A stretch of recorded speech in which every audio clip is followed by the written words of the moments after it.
who could test positive for COVID-19. Along those same lines, is important, according to the CDC, to limit movement within this facility, again, because until we test everybody in this facility, no one knows who may or may not have exposure to COVID-19. And then, of course, they talked about conducting a full trace of all movement of anybody who either had any type of contact with Patrick James, with his wife, with anybody who could have any type of exposure to COVID-19, and make sure those people get tested. They understood the necessity that Arlington and Tarrant County have more testing capability. I asked them to send it immediately. When I arrived in Arlington today, we had already received 2,500 test kits to assist in this process. When we arrived in Arlington today, we had already received these, which are the test collection kits, where the biological material is collected from the person who will use this material to then run the official test to make the determination whether or not COVID-19 does exist in a particular person. I had the opportunity to speak last night with Judge Whitley as well as Mayor Williams. And first of all, I applaud their swift and quick, decisive leadership and engagement in this. They're doing all the right things to help respond to a situation like this. Also thank their first responders, all the healthcare workers on the front line who've been involved in responding to this, who in a way heroically have put their lives on the line in trying to help those who may be exposed to COVID-19. I made clear to them last night what I have reiterated today and will be insistent upon going forward. And that is the state will partner with them and collaborate with them at the local level to the fullest extent possible. We will provide whatever type of support, whatever type of resources, whatever type of equipment, everything they need to make sure they are fully able to respond to and contain any type of exposure in this particular situation. All of us share the very same goal. We want to limit the spread of COVID-19 to other residents, and we want to limit the spread by anyone and to anyone that could be affected in this particular incident. Now, the fact of the matter is, when you consider what happened here, we must understand that Texas and Texans are living in challenging times, but Texans are always up to those challenges. We've dealt with SARS, we've dealt with H1N1, we've dealt with Ebola. We will get through this just like we got through those other infectious diseases. The family affected by this, the city of Arlington, Tarrant County, and the state of Texas, we all need to support each other. We need to show patience. We need to show collaboration of everybody in the entire community to ensure that we resolve this situation with the maximum public safety. And with that, I'm going to pass it to Judge Whitley. Governor, I want to begin by thanking you. As you've indicated, you called both of us last evening, immediately said whatever you need, we're going to get it there, and have pledged the full support of the state, and I really want to thank you for that. I also want to extend the condolences to the James family.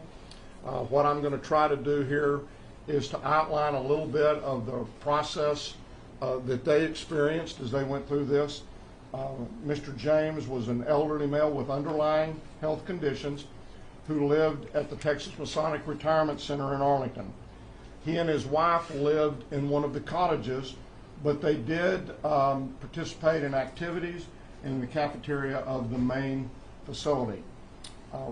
We have EPI teams who are currently investigating all potential contacts, both at the center as well as at the hospital. The Arlington Health Authority and the Tarrant County Public Health Authority have jointly issued control orders, which basically will allow them to interview and talk with the contacts, and then from that conversation be able to determine what the next steps may be in that particular process. You heard the governor say that they will all be tested. He was a male resident, obviously a male, who was hospitalized on Thursday, March the 12th. There was a specimen obtained on Saturday, March the 14th. He passed away early Monday, March the 16th, and the test results were obtained on Tuesday, March the 17th. This gentleman had no known travel or contacts with any other COVID-19 patient. He represented the second localized spread case of COVID-19 in Tarrant County. We currently have 9 positive cases, 2, maybe 3. We're still trying to determine on one of them whether or not it may have been local spread. This was the first death in Tarrant County.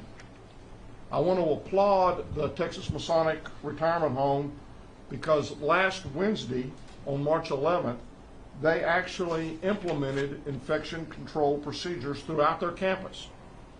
Now with CDC's EPI team coming on board, they will sit down with them, they will review those procedures, make any recommendations of changes that might need to be made so that we can continue to do everything we can to protect the folks at the retirement center as well as other folks that the individual may have come in contact with. What I also want to tell you is that for the last several weeks we've been having regular calls in planning for what is now happening.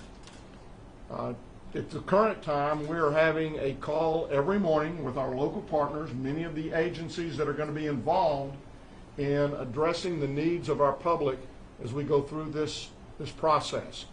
And those include school superintendents, they include the chambers, they include restaurants, they include a lot of different groups, Meals on Wheels, the hospitals. And each day what we ask of them is what problems are you encountering or what things do we need to begin preparing for. I would note that within Tarrant County we have 41 different cities that have part of their city within the county. We have 9 cities that have their own individual plans. In addition, we have the county plan.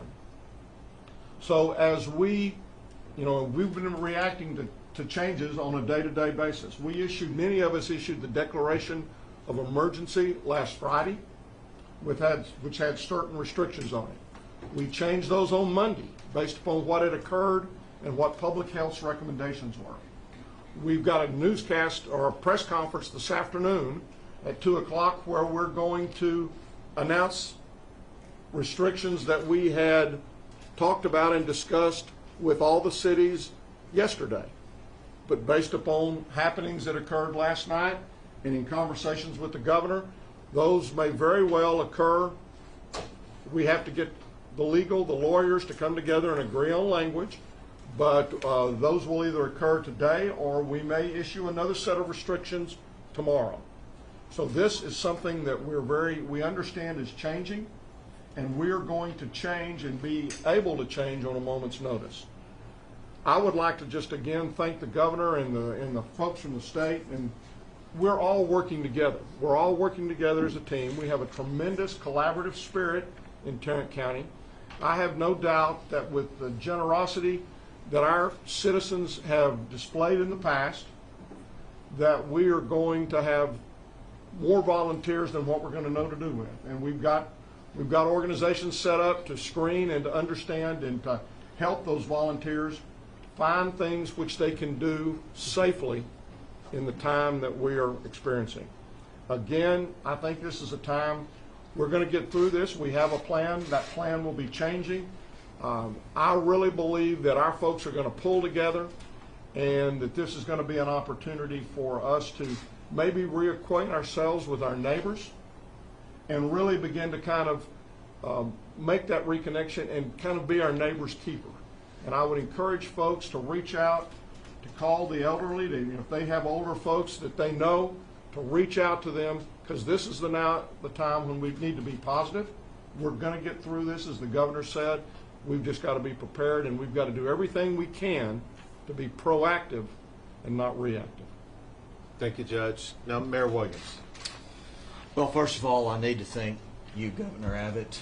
Really appreciate your leadership, and what's nice is this isn't the first time we've talked. We've been working on this for weeks, and then in addition to that, I want to thank Tarrant County Judge Glenn Whitley for his leadership also, especially in this difficult time. Governor, you being here today means a lot, and of course you brought resources, you brought plans, you brought an extra part of intensity to this, which we need and which our citizens are crying out for. You know, today you've outlined a plan here for us here on this incident, but you have been working here throughout our state to make us safer, and we appreciate that. Before I go any further, I need to extend my thoughts and deepest prayers to the James family here in the loss. And of course, all of our residents will be doing the same.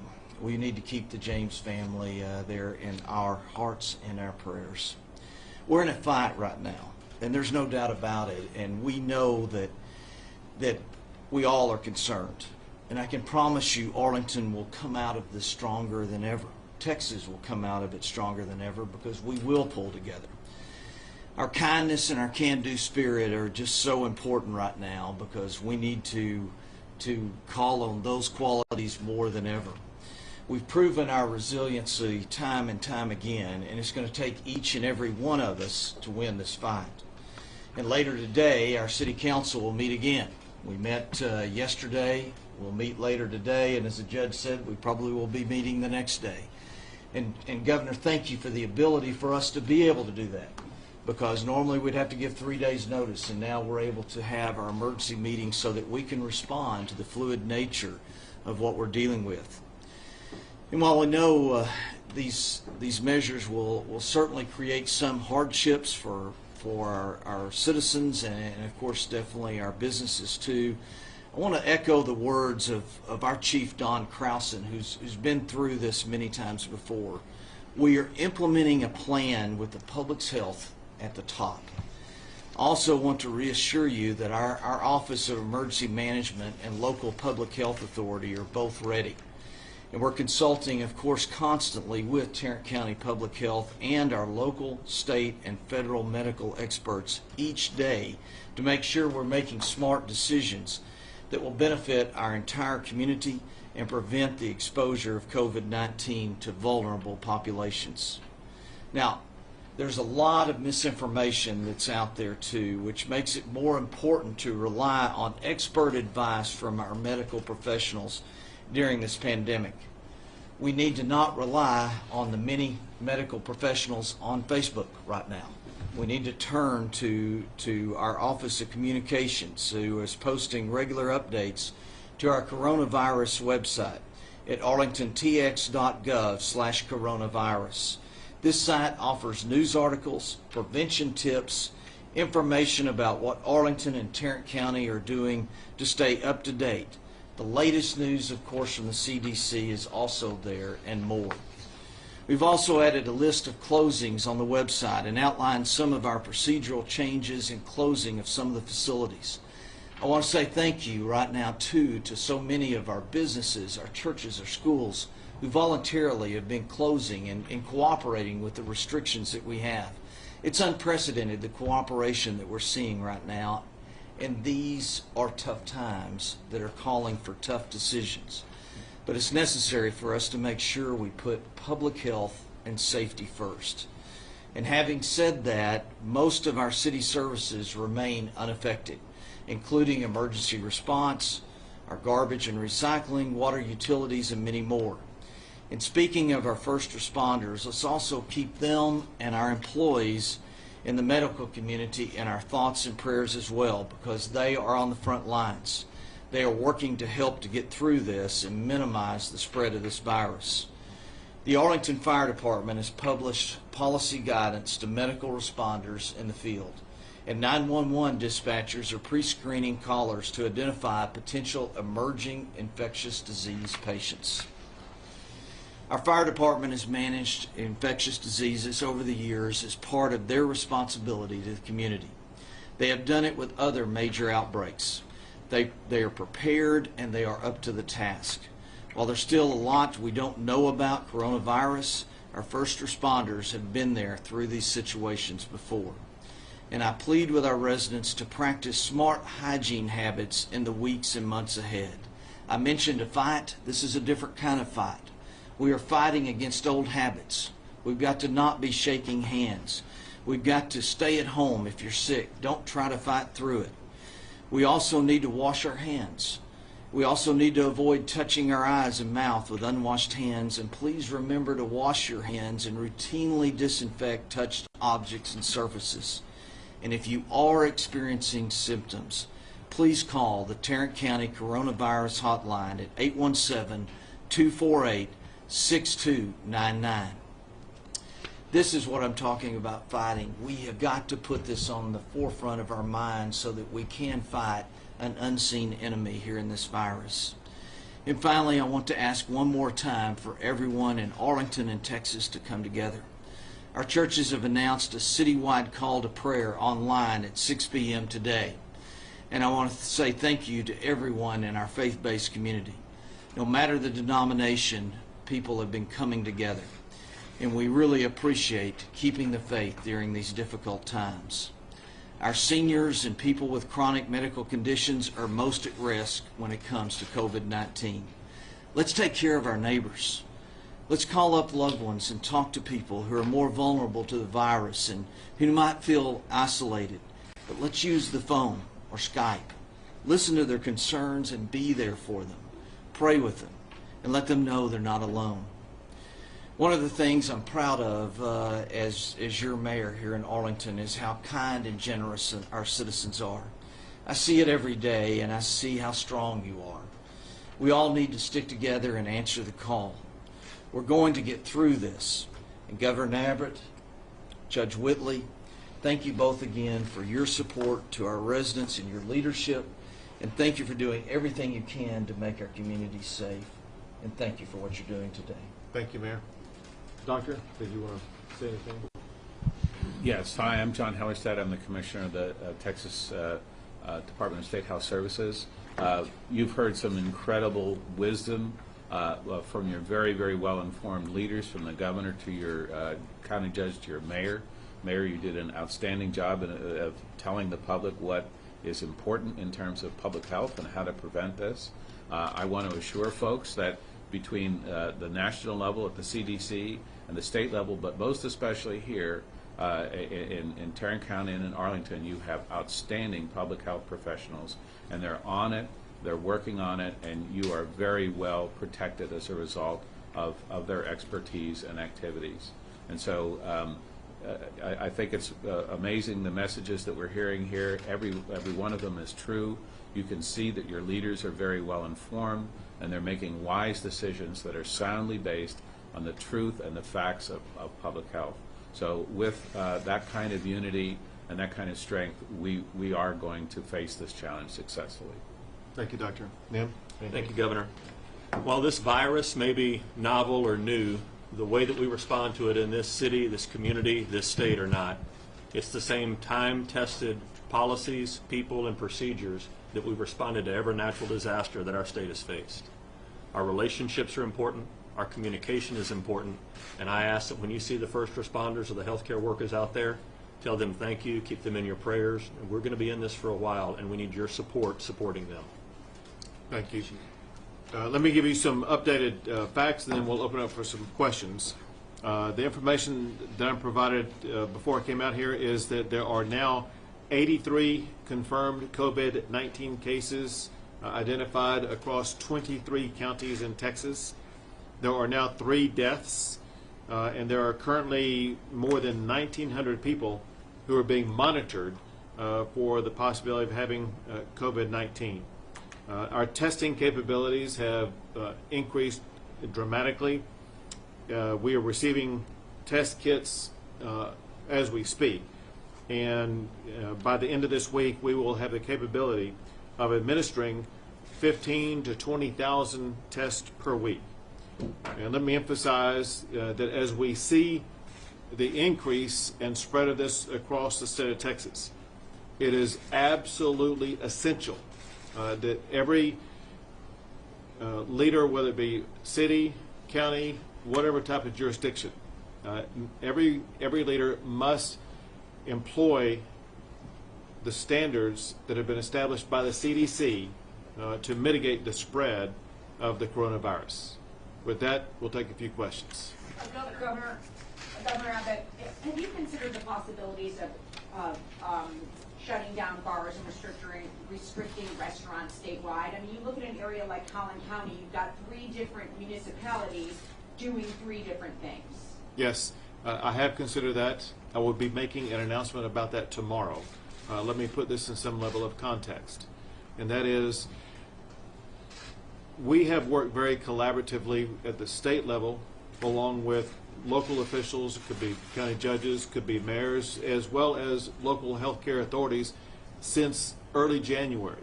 This has been a collaborative effort in the tradition about the way Texas responds to disasters, and it's been handled quite well at all levels.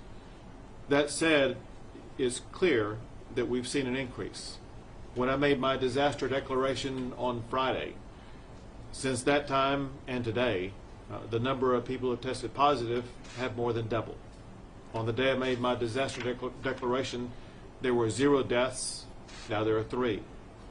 Since I declared my disaster declaration, the number of counties impacted have more than doubled. It is clear that this spread is occurring across the entire state of Texas. Traditionally, the way disaster response works is a governor will issue a disaster declaration, and that empowers local jurisdictions, whether they be county judges or mayors, for them to be in charge of running emergency operations for their communities, because they know better their communities than anybody else does. We're dealing with something, however, that is not just statewide in scope, not just nationwide in scope, but is worldwide in scope. And I will be providing an announcement tomorrow that addresses all of this. But I do want to have the opportunity to get input from local elected officials today. And so I'm telling every local elected official in the state of Texas today, we need to hear from you today about your needs, your strategies, your thoughts, and your input that will shape what I announce tomorrow. I want to thank the governor very much for asking for that input earlier today. And again, as I said earlier, we will have a press conference at 2, and the draft that we started talking about yesterday will do just kind of what you talked about, and I believe it will recommend the closure of bars, gyms, those folks, you know, those types of folks. Governor. I believe you had a conference call with healthcare CEOs yesterday. Yes. In the event of a surge in patients, how many patients can Texas hospitals handle at one time? Okay, so Assuming that your healthcare sure. officials are healthy. So I wanted to find out the capacity that hospitals have to be able to respond to COVID-19. And so I convened a conference call of all the leading CEOs of all the hospital systems across the entire state of Texas, including those here in the Dallas-Fort Worth area. And we learned a lot of things, including the capacities that they currently have, whether it be with regard to beds, whether it be with regard to ventilators, whether it be with regard to staffing, which is very important because staff can contract COVID-19 also. And so we left there with some top-line ideas that we're going to follow up on. The main thing I wanted to be able to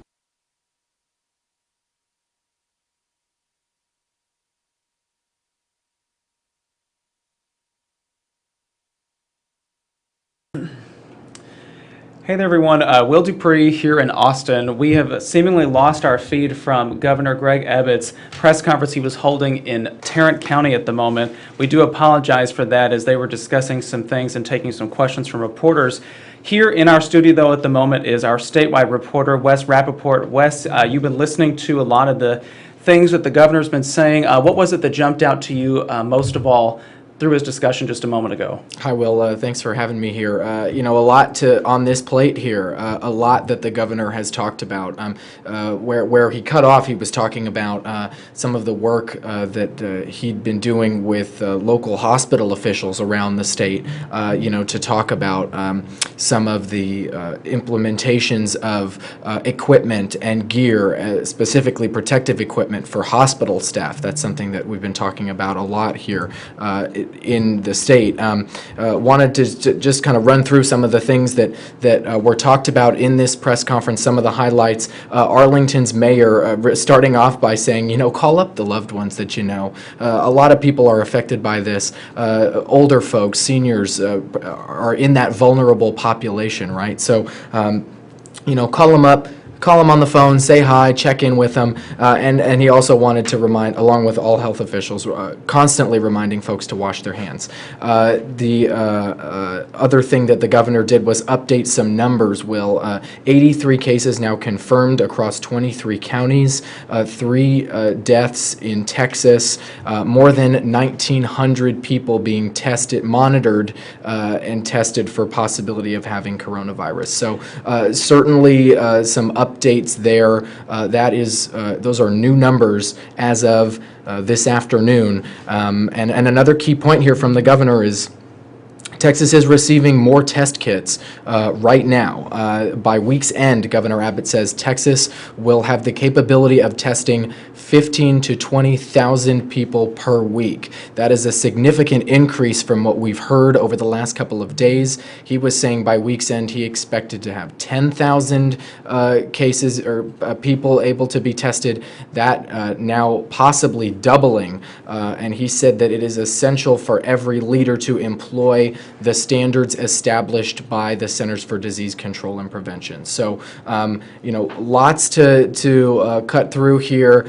Those are some of the highlights thus far, but certainly more to talk about, Will. And he also said just a moment ago, the governor announcing that he's going to have some kind of statement or new action to share tomorrow related to the openings of bars and restaurants, because there's a lot of different patchworks of actions being taken around the state. So there may be some sort of blanket action taken tomorrow. The governor did ask it before our feed cut out for elected officials here in Texas to contact him today so that he can gather some feedback before he announces this action tomorrow. So, of course, we'll be tracking that tomorrow, and you can stay with us for that information. What I wanted to show once again was this full screen we have with information about the latest numbers. Here in the Austin-Travis County area, we now have 23 confirmed cases, 4 additional ones in Williamson County. That came within the last hour before the governor began speaking. Now the governor is saying that there are 83 confirmed cases across Texas. Again, that's in 23 counties. And there are now 3 deaths reported in Collin, Matagorda, and Tarrant counties. And at the bottom there, you see there have now been 1,900 people, more than 1,900 people tested for COVID-19 in Texas.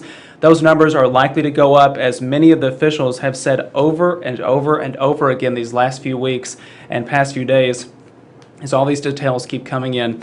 I wanted to bring Wes back into this because, Wes, there have been some actions that the governor has taken before his press conference, kind of changing some operations here in the state.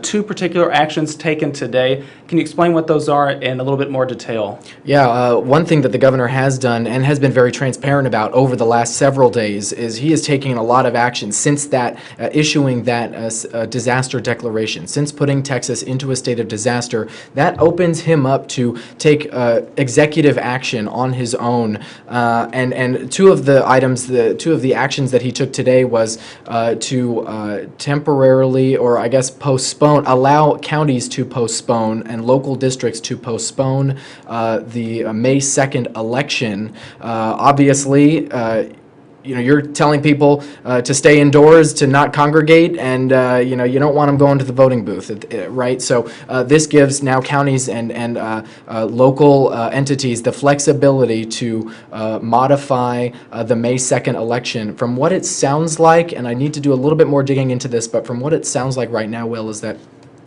these local entities will essentially push, or have the ability to push the May 2nd election to November 3rd. So it's essentially that you'd skip the May one and just cut right to November, and then there would be a few exceptions in there. There'd be some adjustments that would need to be made on a case-by-case basis.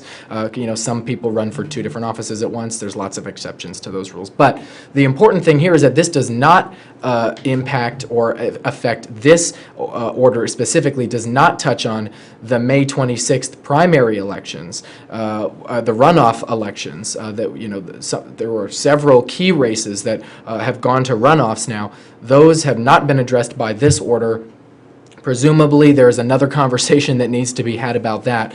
So anyway, that is one of the main items that he took. Another one talking about driver licenses, extending the expiration on driver's licenses. So if your license expires in the next couple of months, you don't need to worry about heading out to the DPS office, the driver license office, because many of those offices are closed or on limited hours. And so the Department of Public Safety and the governor taking steps to extend that period, that expiration period. So that will, I guess, I have to pull it up here, but I think the way it was written is those driver licenses would not expire until 60 days after the disaster declaration ends, to give people plenty of time to get their affairs in order and head to the DL And we've office. had some viewers contact us asking that specific question about what's going to happen, because my license is coming up here at the beginning of April in one case, and she was wondering about what that will do. So